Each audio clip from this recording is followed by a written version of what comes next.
All right, so we're going deep today. Deep. Dive. Yeah. Into one specific piece. And we're looking at the lyrics to On My Mind by Nsyt. Have you heard of him? I have heard of Nsyt, yes. He's, I think he's like kind of like a spoken word artist, right? Yeah. He's got this really cool kind of spoken word vibe. Yeah. But these lyrics, I mean, wow, they're heavy. Yeah. There's a lot going on here, a lot of like societal stuff, but it's like also like really, really personal anxieties. Oh, yeah. And like he's not holding back at all. No. It's like he's laying it all out there, his fears, hopes, like everything. Yeah, and you get this feeling right away, like Yeah. right from the jump, he's talking about death. Right. Like, I just want to live. I don't want to die. I don't want to die when thinking about my kids. I mean, is that like just basic human fear?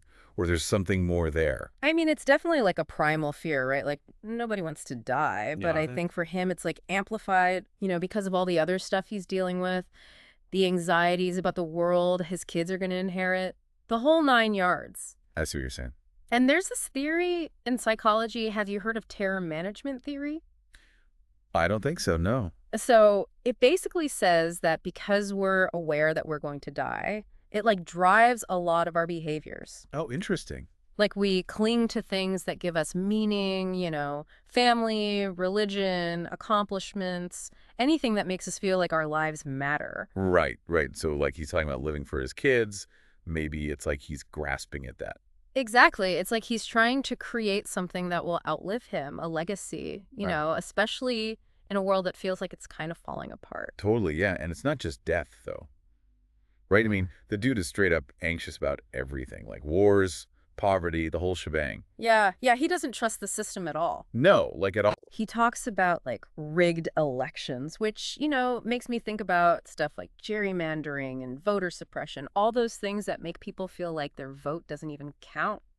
And that feeling, right? Like when Yeah. you feel like your voice doesn't matter. Totally. It feeds into this broader distrust of institutions. Like, Yeah.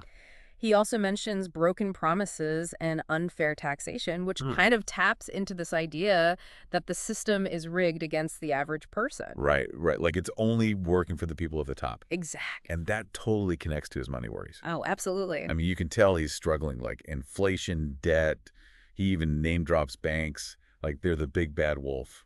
Yeah, there's this one line that really stuck with me. It's like, quit to print more bills. Don't dare do a jack. We refuse to pay tax.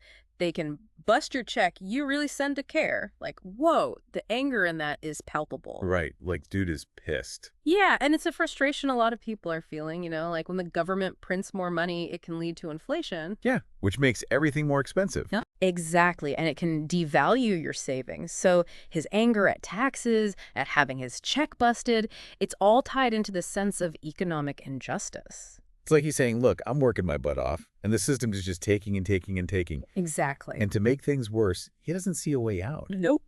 Which makes me think about this whole American dream thing. Yeah. He actually says, freedom on T, but American build? Yeah. Like, that's pretty cynical, don't you think? Oh, yeah, it's super cynical.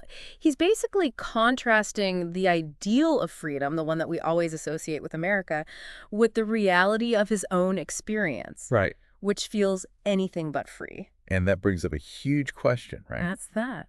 What happens to people when that dream, the American dream, starts to feel like a lie? Well, it leads to disillusionment, resentment, anger. Yeah. Like, you start to question everything. And then you get a line like this.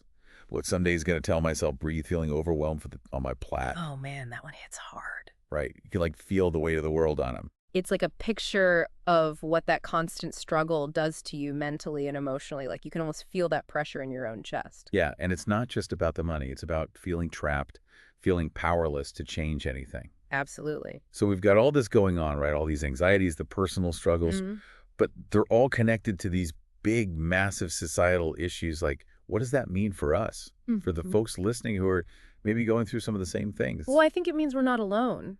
Yeah. Nsyt's story, even though it's his own unique experience, it resonates with so many people because it reflects a shared reality. Yeah, he's giving a voice to a whole generation that's facing all these uncertainties and questioning the systems that they were told to believe in. Exactly. And it's a reminder that in the grand scheme of things, even with all the global craziness happening, the personal struggles, the fears, the financial stress, the wanting a better future, those are all profoundly human experiences. Yeah, and it's okay to feel those things, you know. It doesn't mean you're weak, you're broken. Exactly. But it's not about wallowing in despair. What Nessus is talking about can be like a wake-up call.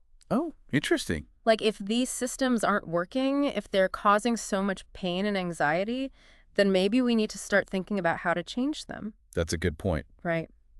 What can we do, both as individuals and as a society, to build a world where everyone feels safe, secure, and hopeful? That's the question we need to be asking ourselves. That's a great point to leave on. Yeah. And that's our deep dive into On My Mind. Heavy stuff. Yeah, for sure. Thanks for joining us, and we'll catch you next time. See ya. Bye. Bye.